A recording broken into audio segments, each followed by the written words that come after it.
Militer Rusia memperbarui informasi operasi militer khusus di Ukraina dalam 24 jam terakhir. Juru bicara militer Rusia, Letnan Jenderal Igor Konashenkov, tanggal 17 Desember melansir terjadi kontak senjata Rusia dan Ukraina di arah Donetsk.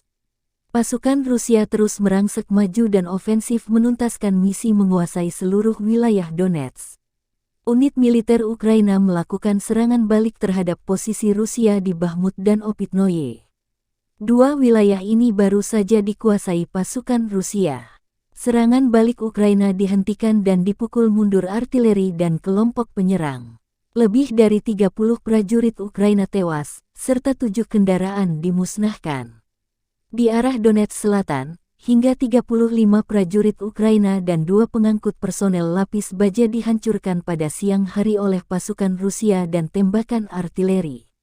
Selain itu, 2 kelompok sabotase dan pengintaian Ukraina ditemukan dan dihancurkan di dekat Novomayorskoye dan Shevchenko, Republik Rakyat Donetsk. Juru bicara militer Rusia Letnan Jenderal Igor Konashenkov melansir, tanggal 17 Desember secara total, 344 pesawat terbang dan 184 helikopter, 2.675 kendaraan udara tak berawak Ukraina dinetralkan.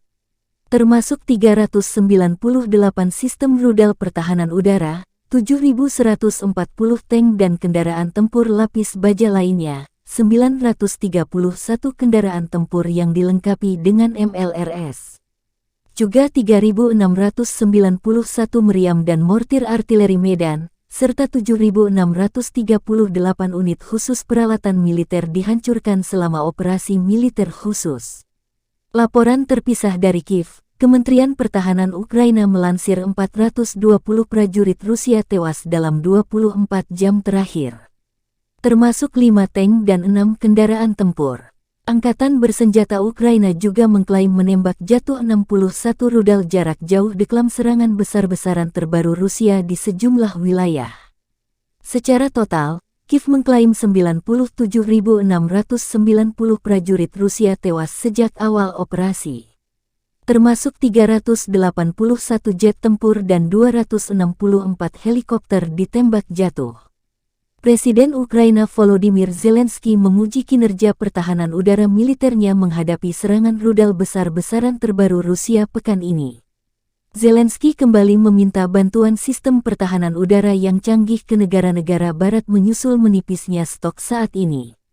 Konflik Rusia dan Ukraina memasuki bulan ke-10.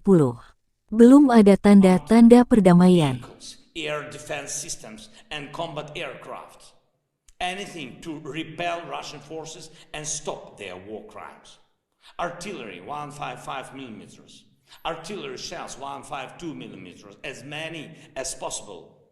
Multiple launch rocket systems, Grad, Smersh, Tornado or M142 HIMARS.